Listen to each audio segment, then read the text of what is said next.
Bienvenue à nouveau au Forum des projets urbains à Nice. Je suis avec Xavier Latour. Vous êtes président du conseil d'administration de l'établissement public d'aménagement Nice Éco-Vallée de la Plaine du Var. En deux mots, l'opération d'aménagement de la Plaine du Var, elle est née quand et elle concerne quel périmètre? Une opération d'intérêt national OIN qui englobe 10 000 hectares et un peu plus de 200 hectares à aménager, à urbaniser. Depuis quelques années maintenant, nous sommes en pleine phase de renouvellement de nos projets, d'accomplissement de nos projets. D'accord, oui, l'urbanisme de toute façon se joue sur le temps long, donc 12 ans, c'est fini. Un temps long. C'est beaucoup et pas beaucoup en même temps dans l'urbanisme. On parle de la Plaine du Var, donc la Plaine du Var, le fleuve, c'est un fleuve côtier, le Var. L'éco-vallée de la Plaine du Var, ça aménage un territoire concerné par un fleuve, un cours d'eau. Comment on intègre ces enjeux d'aménagement durable, de faire avec l'adaptation aux enjeux de la nature et du dérèglement qui existe aussi? Comment la Plaine du Var, les Nice Éco-Vallée? Alors c'est la Plaine du Var, mais c'est au-delà Nice. Oui. Dans les deux cas, il y a une forte préoccupation pour intégrer les aspects environnementaux. C'est une exigence forte par les aménagements qui sont faits. La Plaine du Var, c'est la gestion des eaux pluviales, c'est la gestion des eaux du fleuve également. Et dans Nice, même chose, c'est la désimperméabilisation, la végétalisation, c'est permettre l'écoulement des eaux. Je crois que l'EPA a mis en place une charte ou un référentiel. Alors, au-delà effectivement de l'aspect strictement gestion des risques inondations, nous avons au sein de l'EPA une charte Éco-Vallée Qualité pour les aménageurs, pour les constructeurs, qui a concerné 200 opérations depuis sa création, qui a été intégrée dans le plan local d'urbanisme et qui a été appliquée depuis sa rédaction par 80 acteurs de l'aménagement pour gérer le chantier, la gestion durable du chantier, l'environnement des habitations, des constructions, les critères environnementaux appliqués aux bâtiments, avec des résultats qui sont très encourageants. Donc l'EPA, en fait, a servi de précurseur en fait, à la collectivité qui a intégré dans ses documents d'urbanisme cette démarche-là. Alors, la charte Éco-Vallée, elle ne concerne pour le moment que le secteur de l'EPA, le plan local d'urbanisme dans le secteur de l'EPA. Cela étant, il y a effectivement une forme d'exemplarité, puisque au sein de l'EPA, nous sommes très attachés, par exemple, à la végétalisation, qui est une préoccupation plus généralement partagée sur la ville de Nice. Vous savez, à Nice, il est rare d'avoir des villes qui auront 2 parcs de 20 hectares, un en centre-ville, avec la promenade du Paillon, et un au cœur de la Plaine du Var. D'accord.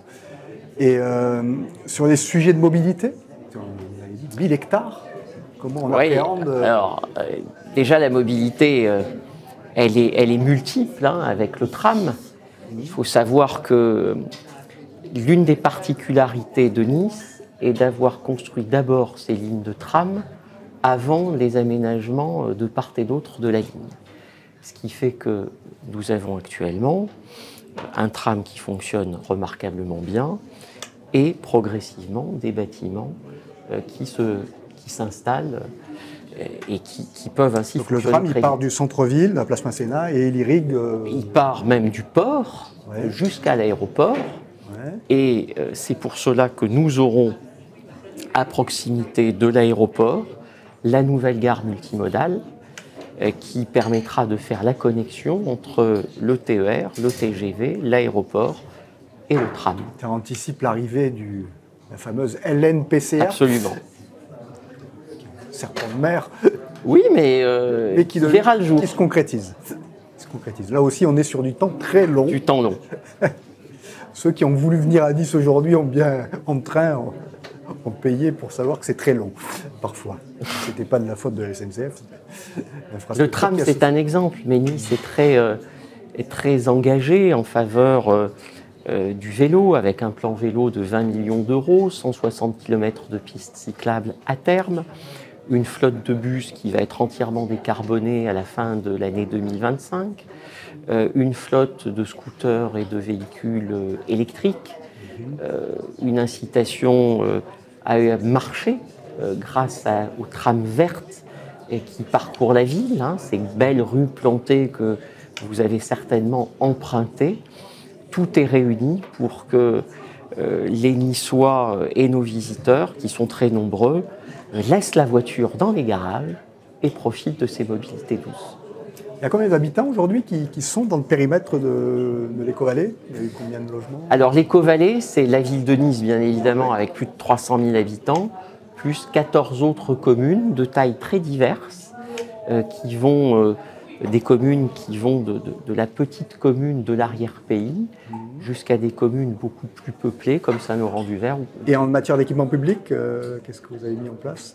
Alors, les équipements, ils sont là pour permettre justement que les habitants ne soient pas dans un système qui a été peut-être défaillant il y a quelques décennies. Nous sommes convaincus que l'avenir, c'est la ville du quart d'heure. Et c'est d'avoir tout sur place. Nous parlions des mobilités, des locaux pour les entreprises, pour permettre aux gens de travailler à proximité de l'endroit où ils habitent, les équipements sportifs, les services dont les résidents auront besoin et ont besoin. Ça va des écoles, lycées, enfin collèges plus exactement. Et tout un stade aussi. Comment? Le stade, le stade Alliance Riviera, qui est l'un des. Il est dans l'Éco-Vallée. Il est dans l'Éco-Vallée, un petit peu plus au nord de l'Éco-Vallée. D'accord. Écoutez, merci beaucoup. Merci à vous. Puis je vous invite à découvrir ce territoire. Quand vous arrivez à Nice, c'est tout de suite sur la gauche. Absolument. Merci. Dans l'axe de l'aéroport. Merci beaucoup.